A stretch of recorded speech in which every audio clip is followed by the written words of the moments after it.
Kala siguro nila hindi ko sila matatakasan. May pa-ankle monitor pa silang nalalaman. Wala naman yatang silbi to. Paano ba tinatanggal to? Hayaan ko na nga. Ang importante makalayo ako dito. Ah! Aray ko! Ano to? Ouch! Ah! Alam mo siguro makakatakas ka, no? Hoy, pinalabas ka lang namin. Sabi ko naman kasi Dad sulit yung $1,000 na bili ko dyan. Ano?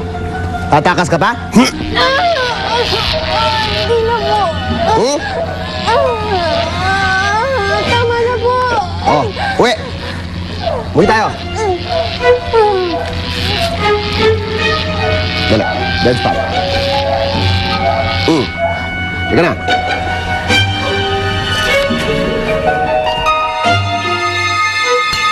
Lola, mayroon po ba si Nani sa flowers? Kasi po, dodrawingan ko po itong maraming flowers. Oo naman. Gusto din niya ng mga flowers. Alam mo, kahit naman anong i-drawing mo doon sa letter mo magugustuhan ni nanay mo.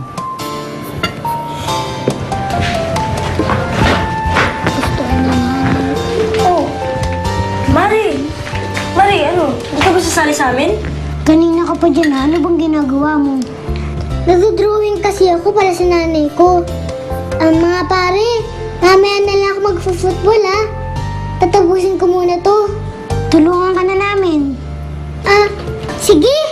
Teka, marunong ba kayo mag-drawing ng nag-football?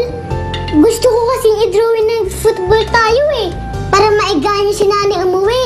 Para panoorin niyo tayo. Wala kasing camera si Lola, kaya hindi niya tayo mapicturan. Kaso Tetang, stick lang kaya kong i-drawing Bakit naman kasi, Tetang? Biglaan naman yata yung pagsusulat mo sa nanay mo. Lola, malapit na po ang birthday ko.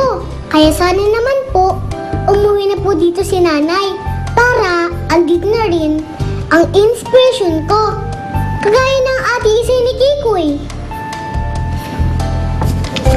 Lola, pakihulog agad tong sulat ko para mabasa agad ni nanay at umuwi siya dito. Alam niyo, nakaisip na ako ng inspiration ko. Sino? Kayong dalawa.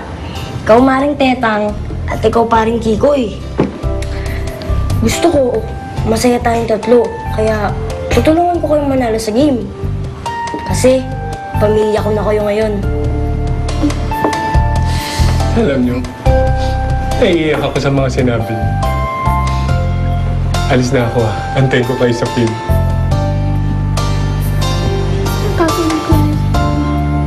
Tara, drawing na tayo. Diyan na, let's go. Lapis. Asan na pa si Coach? Wala pa nga Habang iniintay po natin si Coach Frankie, baka pwede naman po tayo magpahinga, magmerienda. Ay, good idea Meron yan. po dito, di ba? Meron.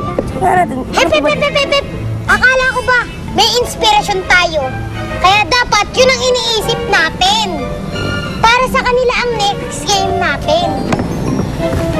Kaya dapat di tayo nag-aaksaya ng oras sa pagtitraining. Tama! Tama si parang Kikoy. Ikaw, Kulas, sino ang inspirasyon mo? Pamilya ko. Very good, Kulas. Ikaw, Topa Kids. Pamilya ko rin. Kailangan, pumikit tayo at isipin natin ang inspirasyon natin. Isipin nyo ang pamilya nyo. Ako, iisipin ko ang ate Isay ko. Ikaw, Tetang, isipin mo lang ang nanay mo. Ikaw naman, paring Sherwin, isipin mo kaming lahat.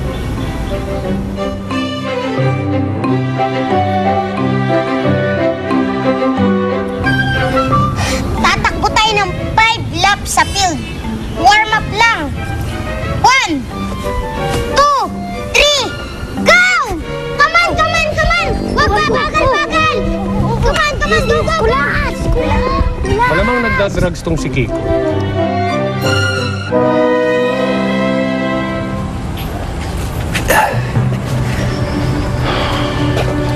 Anong ginagawa mo dito? Nandiyan ba si Hiro? Nasa loob. Ano kailangan mo sa anak ko? May nabanggit kasi sa akin si Hero na hindi doon sila magkasundo ng mga teammates niya sa Rascolids. May offer sana ako sa iyo eh. Kung pwede sa Football Elite sa siya maglalaro. At least doon, nandun yung mga kaibigan niya. Mga kaibigan lang niya o pati si Lani? Huwag ka nang magkunaring iniisip mo kapakanan ni Hero. Alam ko namang gusto mo lang silang paglapitin, Lani. Hindi naman sa ganun, Danilo. Hindi mo ako maloloko. Alam kong hindi ka agad matatanggap nila na ni Malayo sa kanyang bata. Hindi pa ba sapat yung maraming panahon na ninanakaw niya sa amin ng anak ko? Ako ang ama ni Hero. Ako may karapatan sa kanya. At ako masusunod. Sa Rascolids maglalaro ang anak ko. Malayo sa inyo na magnanakaw na Lani yan.